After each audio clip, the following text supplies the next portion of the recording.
የእንኳን አደረሳችሁ መልእክት ለመናገር ሉቃስ ወንጌል ምዕራፍ 2 ቁጥር 8 ያለው ክፍል አንብበን ትንሽ ነገር ለክርስቲያን መሪዎች እንኳን አደረሳችሁ እንላቸዋለን። በዚያም ምድር መንጋቸውን በሌሊት ሲጠብቁ በሜዳ ያደሩ እረኞች ነበሩ። እነሆም የጌታ መልአክ ወደ እነርሱ ቀረበ፣ የጌታ ክብር በዙሪያቸው አበራ፣ ታላቅ ፍርሃትን ፈሩ። መልአኩም እንዲህ አላቸው፣ እነሆ ለሕዝብ ሁሉ የሚሆን ታላቅ ደስታ የምስራች እነግራችኋለሁና አትፍሩ። ደግሜ ያነባለሁ። እነሆ ለሕዝብ ሁሉ የሚሆን ታላቅ ደስታ የምስራች እነግራችኋለሁና አትፍሩ። የምስራቹ ዛሬ በዳዊት ከተማ መድኃኒት እርሱም ክርስቶስ ጌታ የሆነ ተወልዶላችኋልና። አሜን አትፍሩ።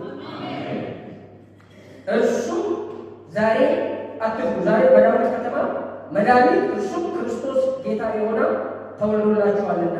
ይህም ምልክት ይሆንላችኋል፣ ሕፃን ተጠቅልሎ በግርግም ተኝቶ ታገኛላችሁ። ድንገትም ብዙ የሰማይ ሰራዊት ከመልአኩ ጋር ነበሩ፣ እግዚአብሔርን እያመሰገኑ ክብር ለእግዚአብሔር በአርያም ይሁን፣ ሰላምን በምድር ለሰው በጎ ፈቃድ አሉ። መልአኩም ከእነርሱ ተለይቶ ወደ ሰማይ በወጣ ጊዜ እረኞች እርስ በርሳቸው እንግዲህ እስከ ቤተልሔም ድረስ እንሂድ፣ እግዚአብሔርን የገለጠልንን ይህን የሆነውን ነገር እንይ ተባባሉ። ፈጥነውም መጡ። ማርያምንና ዮሴፍን ሕፃኑንም በግርግሙ ተኝቶ አገኙ። አይተው ስለዚህ ሕፃን የተነገረላቸው ነገር ገለጡ። የሰሙትን ሁሉ እረኞቹ በነገሯቸው ነገር አደነቁ። ማርያም ግን ይህንን ሁሉ በልቧ እያሰበች ትጠብቅ ነበረ። እረኞችም እንደተባለላቸው ስለሰሙትና ስላዩት ሁሉ እግዚአብሔርን እያመሰገኑ እያከበሩ ተመለሱ ይላል።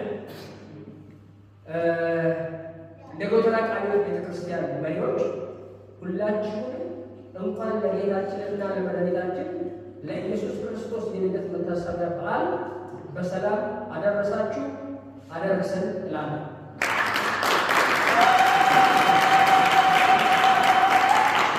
ክብር ለእግዚአብሔር ይሁን።